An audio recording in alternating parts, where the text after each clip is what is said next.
اس کا یہ مطلب نہیں ہے کہ یہ خواہش نہیں رکھنی چاہیے، لیکن میں ایک عام بات کرتا ہوں کہ مجھ سے وہاں مدینہ شریف میں کئی لوگوں نے کہا آپ دعا کریں، ہمیں 40 سال یہاں ہو گئے اور ہم یہی چاہتے ہیں کہ ہمیں موت یہیں پر آئے اور ہمیں جنت البقیع مل جائے، یعنی ہم یہاں دفنائے جائیں۔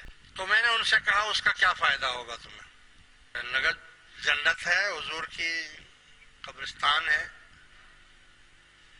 تو میں نے کہا یہاں تو منافق بھی دفن ہیں،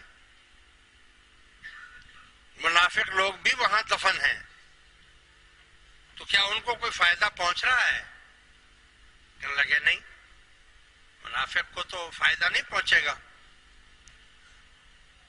تو میں نے کہا یہ کیوں بولتے ہو کہ ہمیں یہاں جنت البقیع میں دفنایا جائے؟ او بھائی دعا یہ کرو کہ یا اللہ قیامت کے دن ہمیں حضور کے قدموں سے اٹھانا،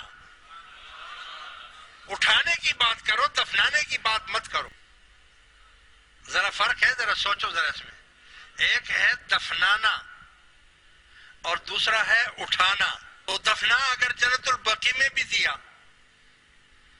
اور اٹھا دیا گورا قبرستان امریکہ سے، پھر کیا کرو گے؟